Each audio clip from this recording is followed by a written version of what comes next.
샬롬, 주님의 평강이 여러분과 함께하기를 기원합니다. 오늘 성경 읽기와 말씀 묵상을 통해 하나님의 말씀을 깨닫는 지혜와 기도하고 간구하는 모든 것들 위해 응답의 열매가 충만하기를 소망합니다. 오늘 사순절 말씀 묵상은 누가복음 24장 13절에서 35절까지의 말씀입니다. 그날에 그들 중 둘이 예루살렘에서 25里되는 엠마오라 하는 마을로 가면서 이 모든 된 일을 서로 이야기하더라. 그들이 서로 이야기하며 문의할 때에 예수께서 가까이 이르러 그들과 동행하시나 그들의 눈이 가리어져서 그인 줄 알아보지 못하거늘 예수께서 이르시되 너희가 길 가면서 서로 주고받고 하는 이야기가 무엇이냐 하시니 두 사람이 슬픈 빛을 띠고 머물러 서더라. 그 한 사람인 글로바라 하는 자가 대답하여 이르되 당신이 예루살렘에 체류하면서도 요즘 거기서 된 일을 혼자만 알지 못하느냐? 무슨 일이냐? 나사렛 예수의 일이니 그는 하나님과 모든 백성 앞에서 말과 일에 능하신 선지자이거늘 우리 대제사장들과 관리들이 사형 판결에 넘겨주어 십자가에 못 박았느니라. 우리는 이 사람이 이스라엘을 속량할 자라고 바랐노라. 이뿐 아니라 이 일이 일어난 지가 사흘째요. 또한 우리 중에 어떤 여자들이 우리로 놀라게 하였으니 이는 그들이 새벽에 무덤에 갔다가 그의 시체는 보지 못하고 와서 그가 살아나셨다 하는 천사들의 나타남을 보았다 함이라. 또 우리와 함께 한 자 중에 두어 사람이 무덤에 가 과연 여자들이 말한 바와 같음을 보았으나 예수는 보지 못하였느니라. 미련하고 선지자들이 말한 모든 것을 마음에 더디 믿는 자들이여, 그리스도가 이런 고난을 받고 자기의 영광에 들어가야 할 것이 아니냐. 이에 모세와 모든 선지자의 글로 시작하여 모든 성경에 쓴 바 자기에 관한 것을 자세히 설명하시니라.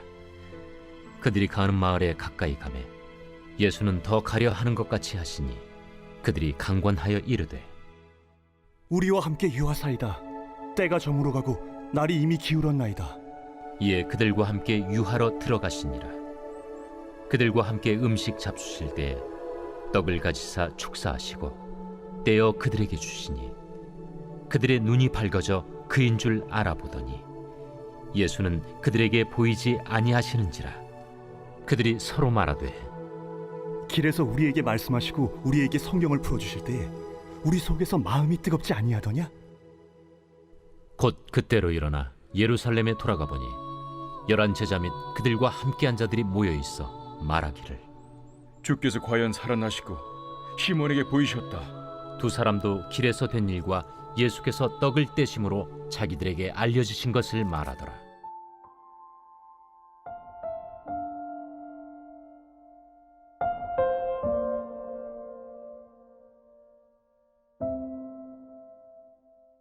동행, 일정한 곳으로 길을 함께 가거나 오거나 하는 행위를 말합니다.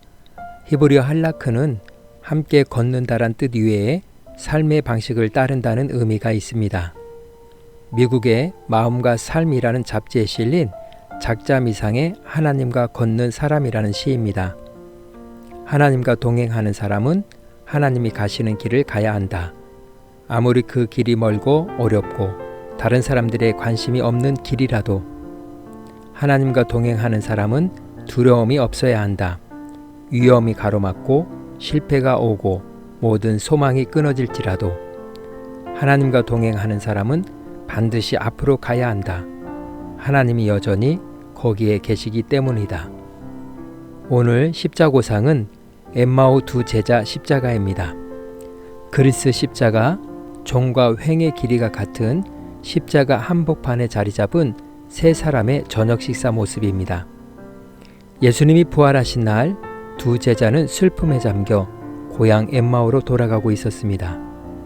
예수님이 나타나 그들과 함께 걷고 이야기하고 가르치셨지만 그들은 예수님을 알아보지 못했습니다. 엠마오에 도착해 식사를 함께 나누는 자리에서야 비로소 그들의 눈이 열려 예수님을 알아보게 되었습니다.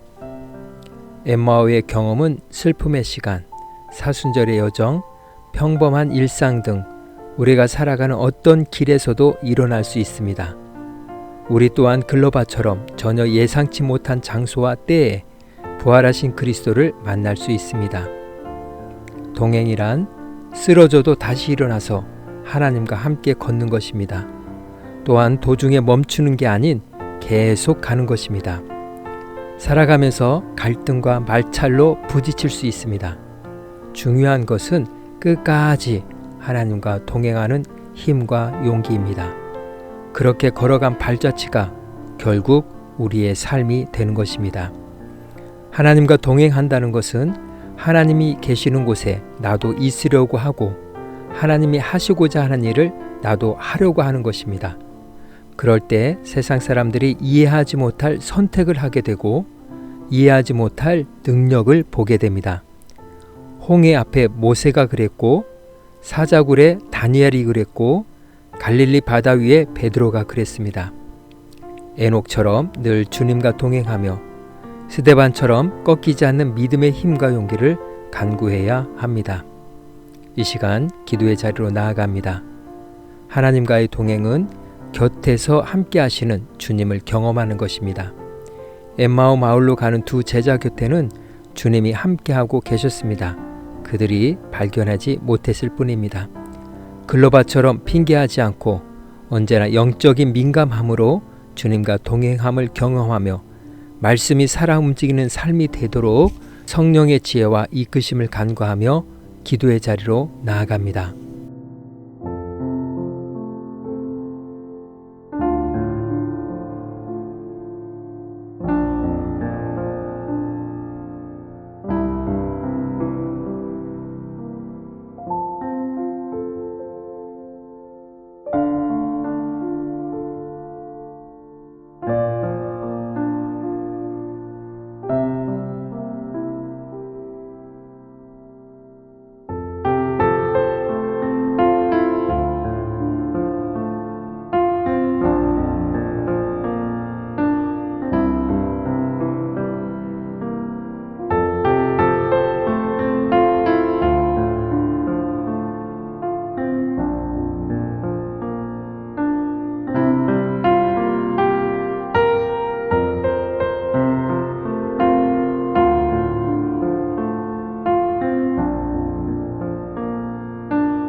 사랑의 하나님, 주님은 언제나 우리 곁에 계셨지만 외면하거나 모른 척했습니다. 주어진 상황과 환경에 글로바처럼 책임을 전가하며 여전히 주님을 바라보지 못했습니다. 그러다가 낙심하고 좌절하기 일쑤였고 주님과 동행하지 못했음을 고백합니다. 끝까지 인내하며 믿음으로 걸어가면 엠마오의 두 제자들처럼 결국 하나님의 섭리와 은혜를 경험하게 됨을 기억하며 오늘도 한결같은 마음으로 주님과 동행하기를 소망합니다. 오늘은 이렇게 고백하며 나아갑니다. 주님의 동행을 누리는 하루, 예수님의 이름으로 기도합니다. 아멘. 이제 음악이 마칠 때까지 자유롭게 기도합니다. 하나님께서 우리의 기도에 귀 기울여 주십니다.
우리의 기도를 들으신 하나님께서 오늘도 동행하십니다. 주 안에서 승리하십시오.